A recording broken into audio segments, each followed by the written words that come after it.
നമസ്കാരം. നമ്മുടെ സമൂഹത്തിൽ ഇപ്പോൾ ഏറ്റവും കൂടുതൽ ചർച്ച ചെയ്യപ്പെടുന്ന ഒരു വിഷയമാണ് കോക്രോച്ച് ജനതാ പാർട്ടി, അതായത് CJP എന്ന ഒരു ചെറിയൊരു സോഷ്യൽ മൂവ്മെൻറ്റിനെ പറ്റി. ഇത് നമ്മുടെ രാജ്യത്തുണ്ടാക്കിയിരിക്കുന്ന ഒരു ഇമ്പാക്റ്റ് വളരെ വലുതാണെന്ന് നമുക്കിപ്പോൾ കാണാൻ സാധിക്കുന്നുണ്ട്. നമ്മുടെ രാജ്യത്തുള്ള മുഖ്യധാര രാഷ്ട്രീയ പാർട്ടികളൊക്കെ തന്നെ ഈ ഒരു മൂവ്മെൻറ്റിൻ്റെ വരവോടെ വളരെ വലിയ ടെൻഷനിലാണെന്ന് നമുക്ക് കാണാൻ സാധിക്കുന്നുണ്ട്. ഇന്ന് നമുക്ക് ഇതേപ്പറ്റി കുറച്ച് കാര്യങ്ങൾ സംസാരിക്കാം. അപ്പം ശരിക്കും പറഞ്ഞാൽ നമ്മുടെ രാജ്യത്തെ മടിയന്മാർക്കും തൊഴിൽ ഇല്ലാത്തവർക്കും ഒക്കെ വേണ്ടി വന്ന ഒരു ശബ്ദമാണ് എന്ന് നമുക്ക് പറയേണ്ടി വരും. അതായത് ഇതിൻ്റെ ഒരു തുടക്കമെന്ന് പറയുന്നത് ഇന്ത്യയിലെ തന്നെ ഏറ്റവും പ്രമുഖനായ CJ കോടതി നടപടികൾക്ക് ഇടയിൽ ഈ രാജ്യത്തെ ഏറ്റവും ബഹുമാനിക്കുകയും ആദരിക്കുകയും ചെയ്യേണ്ട ഒരു വിഭാഗമായ യുവ തലമുറയെ ഹാസ്യരൂപേണ ആക്ഷേപിച്ച ഒരു ക്രിയയിലൂടെയാണ് ഇത്തരത്തിലൊരു പാർട്ടിക്ക് അല്ലെങ്കിൽ ഒരു മൂവ്മെൻറ്റിന് രൂപം കൊടുക്കേണ്ടി വന്ന സാഹചര്യം എന്ന് പറയുന്നത്. അതായത് ഈ ചീഫ് ജസ്റ്റിസ് പറഞ്ഞത് ഈ രാജ്യത്തെ തൊഴിലില്ലാത്ത അല്ലെങ്കിൽ ഓരോ പ്രശ്നങ്ങളിലും പ്രതികരിക്കുന്ന തലമുറയെ അദ്ദേഹം ഉപമിച്ചത് പാറ്റകളെ വെച്ചാണ്. ഒരു 30 വയസ്സുകാരൻ ഈ ഒരു ആക്ഷേപത്തെ തുടർന്ന് ഒരു ഗൂഗിൾ ഫോമിലൂടെ ഒരു മൂവ്മെൻറ്റിന് തുടക്കം കുറിക്കുകയാണ് ചെയ്തിരിക്കുന്നത്. അതിനുശേഷം ഈ മൂവ്മെൻറ്റ് ഇൻസ്റ്റഗ്രാമിലും സോഷ്യൽ മീഡിയയിലൊക്കെ തന്നെ വളരെ വലിയൊരു മുന്നേറ്റം ഉണ്ടാക്കിയിട്ടുണ്ട് എന്ന് നമുക്ക് കാണുവാനായിട്ട് സാധിക്കും. അത് മാത്രമല്ല, ഇൻസ്റ്റഗ്രാമിൽ തന്നെ നമ്മുടെ ഇന്ത്യയിലുള്ള മുഖ്യധാര രാഷ്ട്രീയ പാർട്ടികളെയൊക്കെ കൂടുതൽ ഫോളോവേഴ്സിനെ നേടിക്കൊണ്ടാണ് ഈ CJPയുടെ മുന്നേറ്റം എന്ന് നമുക്ക് കാണാൻ സാധിക്കും. തൊഴിലില്ലായ്മ, പട്ടിണി, ഈ രാജ്യത്ത് നടക്കുന്ന പല വർഗീയ വിഷയങ്ങൾ, അക്രമങ്ങൾ, സ്ത്രീ സുരക്ഷയില്ലായ്മ, നമ്മൾ പൊളിറ്റിക്കലി നോക്കിയാൽ നടക്കുന്ന അസമത്വങ്ങൾ ഒക്കെ തന്നെ ഈ രാജ്യത്തെ യൂത്ത് ഏറ്റെടുത്തുകൊണ്ടായിരിക്കാം ഈ ഒരു മൂവ്മെൻറ്റിന് അവർ സപ്പോർട്ട് സോഷ്യൽ മീഡിയയിലൂടെ ആണെങ്കിൽ പോലും ഒരു സപ്പോർട്ട് കൊടുത്തിരിക്കുന്നത്. ഇവർ മുന്നോട്ട് വെക്കുന്ന ഒരു 5 ആശയങ്ങളുണ്ട്. ഇവർ നടപ്പിലാക്കണമെന്ന് ആഗ്രഹിക്കുന്ന 5 ആശയങ്ങളുണ്ട്. അത് നമുക്ക് എന്താണെന്ന് നോക്കാം. അതിലൊന്നാമതായിട്ട് പറയുന്നത് ചീഫ് ജസ്റ്റിസുമാരെ വിരമിച്ച ശേഷം രാജ്യസഭാ സീറ്റുകൾ നൽകില്ല എന്നതാണ് ഒന്നാമതായിട്ട് പറയുന്നത്. അതായത് ഇപ്പോൾ ഈ യൂത്തിനെ ആക്ഷേപിച്ചിരിക്കുന്നത് ഒരു ചീഫ് ജസ്റ്റിസാണ്, സൂര്യകാന്ത് എന്ന് പറയുന്ന ഇവരൊക്കെ ഈ പദവിയിൽ നിന്ന് വിരമിച്ച ശേഷം വന്നതിന് ശേഷം ഇവർ പോകുന്നത് രാജ്യസഭാ MP ആയിട്ടൊക്കെയാണ് പോകുന്നത്. അപ്പം അതിന് സർക്കാർ ഒത്താശ ചെയ്ത് കൊടുക്കുകയാണ്. അപ്പോൾ അവർക്ക് അനുകൂലമായ നിലപാടുകൾ എടുക്കുകയും ഈ രാജ്യത്തെ പ്രതികരിക്കുന്നവരെ ഇല്ലായ്മപ്പെടുത്തുകയും ചെയ്യുന്ന തരത്തിലുള്ള തീരുമാനങ്ങൾ ഇവരെടുക്കുന്നത് കൊണ്ട് തന്നെ ഈ രാജ്യത്തെ ഭരണകക്ഷികൾ ഇവർ വിരമിച്ച് വരുമ്പോൾ ഇവർക്ക് രാജ്യസഭയിലേക്കുള്ള അംഗത്വം കൊടുക്കുന്ന തരത്തിലോട്ടാണ് കാര്യങ്ങൾ ഇത്രയും നമ്മൾ കണ്ടിരിക്കുന്നത്. അതുകൊണ്ടാണ് ഇവരുടെ ഒന്നാമത്തെ പോയിൻ്റായിട്ട് പറഞ്ഞിരിക്കുന്നത് CFമാരെ, ചീഫ് ജസ്റ്റിസുമാരെ ഇവർ വിരമിച്ച ശേഷം അവർക്ക് രാജ്യസഭാ അംഗത്വം കൊടുക്കില്ല എന്നുള്ളത്. അത് നമ്മൾ തമാശയായിട്ട് കാണേണ്ട ഒന്നല്ല, ഏറ്റവും പ്രധാനപ്പെട്ട ഒരു പോയിന്റുകളിൽ ഒന്ന് തന്നെയാണ്. രണ്ടാമതായിട്ട് പറയുന്നത് പൗരന്മാരുടെ വോട്ടവകാശം ഇല്ലാതാക്കിയാൽ ചീഫ് ഇലക്ഷൻ കമ്മീഷണറെ UAPA ചുമത്തി അറസ്റ്റ് ചെയ്യും. അതായത് നമ്മൾ കണ്ടതാണ്, ഈ കഴിഞ്ഞ ഇലക്ഷനോട് കൂടി ഒരുപാട് ആളുകളുടെ പേര് വോട്ടർ ലിസ്റ്റിൽ നിന്ന് ഇല്ലായ്മ ചെയ്യുകയും എന്നാൽ അതാത് രാഷ്ട്രീയ പാർട്ടികളുടെ പുറകെ നിൽക്കുന്ന അല്ലെങ്കിൽ അവർക്ക് അനുകൂലമായി നിൽക്കുന്നവരെ ഈ വോട്ടർ ലിസ്റ്റിലേക്ക് ആഡ് ചെയ്യുകയും ചെയ്ത ഒരു സംവിധാനം നമ്മൾ കണ്ടതാണ്. അപ്പോൾ അതാണ് പറയുന്നത്, അത്തരത്തിൽ പൗരന്മാരുടെ വോട്ടവകാശം ഇല്ലാതാക്കിയാൽ ചീഫ് ഇലക്ഷൻ കമ്മീഷണറെ UAPA, അതായത് കമ്മീഷണറെ തന്നെ UAPA ചുമത്തി അറസ്റ്റ് ചെയ്യും എന്നാണ് പറയുന്നത്. ഏറ്റവും നമ്മൾ ഈ കാലഘട്ടത്തിൽ ഏറ്റവും മുന്നോട്ട് വെക്കേണ്ട ഒരു ആശയം തന്നെയാണ് അത്. മൂന്നാമതായിട്ട് പറയുന്നത് പാർലമെൻറ്റിലും ക്യാബിനറ്റിലും സ്ത്രീകൾക്ക് 50% സംവരണം ഏർപ്പെടുത്തണം എന്നതാണ്. അതായത് കഴിഞ്ഞ ഇടയ്ക്ക് നമ്മുടെ കേന്ദ്ര സർക്കാർ കൊണ്ടുവന്ന ഒരു ബില്ലുണ്ടായിരുന്നു. അതിൽ 33% സംവരണം കൊടുക്കണമെന്നാണ് കേന്ദ്ര സർക്കാർ പറഞ്ഞത്. അതിൽ വേറെ കുറേ കഥകളുണ്ട്. എങ്കിൽ കൂടിയും ഇവർ പറയുന്നത് 50% സംവരണം, പാർലമെൻറ്റിലും ക്യാബിനറ്റിലും 50% സ്ത്രീകൾക്ക് സംവരണം കൊടുക്കണമെന്നാണ്. ഏറ്റവും നല്ലൊരു കാര്യം തന്നെയാണത്.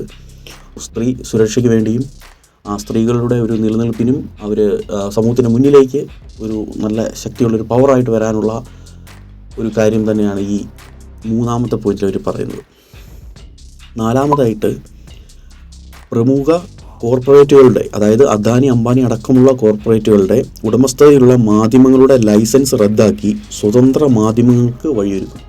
അതായത് ഒരു രാഷ്ട്രീയ പാർട്ടിയുടെയോ അതേപോലെ അദാനിയുടെ അംബാനിയുടെയോ ഒന്നും തന്നെ പുറകെ നിൽക്കാത്ത വാർത്താ മാധ്യമങ്ങൾക്ക് വഴിയൊരുക്കുന്നതിന് വേണ്ടി ഈ അദാനിയെ അംബാനിയെ പോലുള്ളവർ ഇൻവെസ്റ്റ് ചെയ്ത് അവരുടെ കാര്യങ്ങൾ മാത്രം സമൂഹത്തിലേക്ക് എത്തിക്കുകയും ഈ ഭരണകക്ഷികളുടെ മാത്രം കാര്യങ്ങൾ സമൂഹത്തിലേക്ക് ഹൈലൈറ്റ് ചെയ്ത് എത്തിക്കുകയും ചെയ്യുന്ന, അല്ലെങ്കിൽ ശരിയായ കാര്യങ്ങളെ വളച്ചൊടിച്ച് ജനങ്ങളെ തെറ്റിദ്ധരിപ്പിക്കുന്ന രീതിയിൽ വാർത്തകൾ ചെയ്യുന്ന, അല്ലെങ്കിൽ ജനവിരുദ്ധ നയങ്ങൾ ജനങ്ങളിലേക്ക് എത്തിക്കുന്ന വാർത്താ മാധ്യമങ്ങളെ ഇല്ലായ്മ ചെയ്തുകൊണ്ട്, റദ്ദാക്കിക്കൊണ്ട് നേരായ രാഷ്ട്രീയം പറയുന്ന, നേരായ വാർത്തകൾ കൊടുക്കുന്ന മാധ്യമങ്ങൾക്ക് വഴിയൊരുക്കുമെന്നാണ് പറഞ്ഞിരിക്കുന്നത്. ഏറ്റവും നല്ലൊരു കാര്യമാണ്. 5-ാമതായിട്ട് പറയുന്നത്, പാർട്ടി മാറുന്ന MLA-മാരെയും MP-മാരെയും അടുത്ത 20 വർഷത്തേക്ക് മത്സരങ്ങളിൽ നിന്നും വിലക്കുമെന്നാണ്. കഴിഞ്ഞ തമിഴ്നാട് ഇലക്ഷൻ നമുക്ക് അറിയാം. എത്രയോ പെട്ടെന്നാണ് അതിൽ കോൺഗ്രസ്, CPM, CPI, ഇന്ത്യൻ യൂണിയൻ മുസ്ലിം ലീഗ്, അതുപോലെ VCK പോലുള്ള രാഷ്ട്രീയ പാർട്ടികൾ അത്രയും നാൾ നിന്ന DMK-യിൽ നിന്നും പെട്ടെന്ന് തന്നെ വിജയുടെ പാർട്ടിയിലേക്ക് മാറിയതായിട്ട് നമുക്ക് കാണാൻ സാധിക്കും. അപ്പം അത്തരത്തിലുള്ളൊരു കൂറുമാറ്റം സംഭവിക്കാതിരിക്കാനാണ് ഇവർ പറയുന്നത്. പാർട്ടി മാറുന്ന MLA-മാരെയും MP-മാരെയും അടുത്ത 20 വർഷത്തേക്ക് മത്സരങ്ങളിൽ നിന്ന് വിലക്കും. അവർക്ക് 20 വർഷത്തോളം അതിൽ മത്സരിക്കാനായിട്ട് സാധിക്കില്ല. നമുക്കറിയാം DMK അവിടെ ചെയ്തത് അവരുടെ ഒപ്പം ഉണ്ടായിരുന്ന ചെറിയ രാഷ്ട്രീയ പാർട്ടികളെ പോലും അവരുടെ ചിഹ്നത്തിലാണ് അതുകൊണ്ട് മത്സരിപ്പിച്ചത്. അപ്പോൾ അങ്ങനെ മത്സരിക്കുമ്പോൾ അവർക്ക് മാറാനായിട്ട് സാധിക്കില്ല എന്നതാണ്. അപ്പോൾ അത് നല്ലൊരു കാര്യമായിട്ട് നമുക്ക് കാണാനായിട്ട് സാധിക്കും. അപ്പോൾ ഇത്തരത്തിലുള്ളൊരു 5 കാര്യങ്ങൾ ഇവർ മുന്നോട്ട് വെക്കുന്നുണ്ട്. നമ്മുടെ സമൂഹത്തെ വളർത്തുന്ന രീതിയിലുള്ള, അല്ലെങ്കിൽ നമ്മുടെ യുവത്വങ്ങൾക്ക് മുൻഗണന കൊടുക്കുന്ന രീതിയിലുള്ള ഒരു 5 കാര്യങ്ങൾ CJP എന്ന ഇപ്പോഴും വന്നിരിക്കുന്ന ഈ മൂവ്മെൻറ്റ് മുന്നോട്ട് വെക്കുന്നുണ്ട്. ഇതിനെ നമുക്കൊട്ടും കുറച്ച് കാണാനായിട്ട് സാധിക്കുന്ന ഒന്നല്ല. ഏറ്റവും പ്രധാനപ്പെട്ട ഒരു കാര്യമെന്ന് പറയുന്നത്, ഇവരുണ്ടാക്കിയ ട്വിറ്റർ, നേരത്തെ ട്വിറ്ററായിരുന്ന ഇപ്പം X എന്ന് പറയുന്ന അക്കൗണ്ട് നമ്മുടെ കേന്ദ്ര സർക്കാരിൻ്റെ ഇടപെടൽ കൊണ്ടാവാം അത് ബ്ലോക്ക് ചെയ്യപ്പെട്ടിട്ടുണ്ട്, റിമൂവ് ചെയ്യപ്പെട്ടിട്ടുണ്ട്. അതുപോലെ തന്നെ ഇപ്പം അടുത്ത ദിവസം തന്നെ ഇവരുടെ വെബ്സൈറ്റ് ഇല്ലായ്മപ്പെടുത്തിയിട്ടുണ്ട്. അപ്പോൾ ഇത്തരത്തിലൊക്കെ ഉള്ള പ്രശ്നങ്ങൾ ഉണ്ടാവണമെങ്കിൽ ഇവിടുത്തെ ഭരണകക്ഷിയെ ഒന്നും ഇവർ ഇതുവരെ ടാർഗറ്റ് ചെയ്ത് പറഞ്ഞിട്ടില്ല. ഇവിടുത്തെ BJP-യെയോ ഇവിടുത്തെ കേന്ദ്രം ഭരിക്കുന്നവരെയോ ഇവിടുത്തെ പ്രതിപക്ഷത്തെയോ സംസ്ഥാനം ഭരിക്കുന്ന ഒരു പാർട്ടിയെയും ഇവർ അവർ ചെയ്തത് തെറ്റാണ് എന്ന് പറഞ്ഞിട്ടേ ഇല്ല. ഇവർ ഈ ചീഫ് ജസ്റ്റിസ് പറഞ്ഞ പരാമർശത്തെ മാത്രമാണ് എതിർത്ത് ഇത്തരത്തിലൊരു ചെറിയ രീതിയിലൊരു ഒരു ഗൂഗിൾ ഫോം സെറ്റ് ചെയ്ത് അതിന് മൂവ്മെൻറ്റ് പോലെയാക്കി ആൾക്കാരെ സപ്പോർട്ട് ചെയ്ത് തനിയെ വന്നൊരു സംവിധാനമാണ്. പക്ഷേ ഇതിനെപ്പോലും ഇവിടുത്തെ മുഖ്യധാര രാഷ്ട്രീയ പാർട്ടികളെ പേടിച്ചുകൊണ്ടാണ് ഇവർ ഈ സോഷ്യൽ മീഡിയയിലുള്ള അക്കൗണ്ടുകൾ വരും കൂട്ടിച്ചുകൊണ്ടിരിക്കുന്നത്. നമുക്കറിയാം, ലോകത്തെ തന്നെ ഏറ്റവും വലിയ ജനാധിപത്യ രാജ്യത്താണ് നമ്മൾ ജീവിക്കുന്നത്. ഇവിടെ ഏതൊരു വ്യക്തിക്കും തൻ്റെ അഭിപ്രായം പറയാനും, ഒരു വിഷയത്തെപ്പറ്റി അഭിപ്രായം പറയാനും, നിലപാടുകൾ എടുക്കാനും, സ്വതന്ത്രമായിട്ട് നിലപാടെടുക്കാനും, സ്വതന്ത്രമായിട്ട് ജീവിക്കാനും, നിലനിൽക്കാനും, ഭക്ഷണം കഴിക്കാനും ഒക്കെയുള്ള അവകാശമുള്ള രാജ്യത്താണ് വന്നിരിക്കുന്നത്. ഈ രാജ്യത്ത് അപ്പോൾ അത്തരത്തിലൊരു അവകാശം നിർമ്മിക്കപ്പെട്ട ഒരു വ്യക്തിക്കെതിരെയും, അല്ലെങ്കിൽ ആ ഒരു മൂവ്മെൻറ്റിനെതിരെയും ഈ രാജ്യം ഭരിക്കുന്ന ഒരു രാഷ്ട്രീയ കക്ഷികൾ മാറുക എന്നത് എത്രത്തോളം ഈ ജനാധിപത്യത്തെ ഇല്ലായ്മപ്പെടുത്തുന്ന തരത്തിലൊരു പ്രവൃത്തിയാണ് എന്ന് നമുക്ക് മനസ്സിലാക്കേണ്ടിയിരിക്കുന്നു. അപ്പോൾ ആ തരത്തിലേക്ക് നമ്മുടെ രാജ്യവും നമ്മുടെ ഭരണകക്ഷികളും ഭരണ സംവിധാനങ്ങളും മാറുന്നുണ്ട് എങ്കിൽ മുന്നോട്ടുള്ള നമ്മുടെ രാഷ്ട്രീയ ഭാവി ഏത് തരത്തിലായിരിക്കും, നമ്മുടെ നാടിൻ്റെ ഡെവലപ്മെൻറ്റ് ഏത് തരത്തിലായിരിക്കും എന്നത് നമുക്ക് സംശയിക്കേണ്ടി വരുന്നു.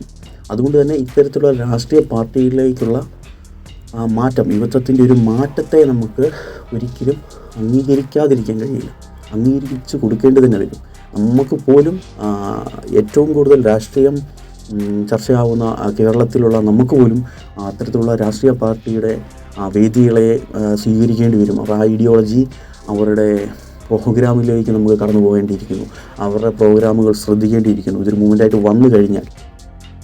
അതുപോലെ തന്നെ ഇന്ത്യയിലുള്ള പ്രമുഖരായിട്ടുള്ള സോഷ്യൽ ഇഷ്യൂസ് ചർച്ച ചെയ്യുന്ന യൂട്യൂബേഴ്സും സോഷ്യൽ മീഡിയ ഹാൻഡിൽ ചെയ്യുന്നവരൊക്കെ തന്നെ ഒരു രാഷ്ട്രീയ പാർട്ടിയുടെ കാര്യം വിലക്കെടുത്ത് ഏറ്റവും നല്ല രീതിയിലുള്ള സപ്പോർട്ട് അവർ കൊടുത്തിട്ടുണ്ട് എന്നുള്ളത് ഇവിടുത്തെ മുഖ്യധാര രാഷ്ട്രീയ പാർട്ടികളെ ശരിക്കും ചൊടിപ്പിച്ചിട്ടുണ്ട് എന്ന് വ്യക്തമാക്കുന്നുണ്ട്.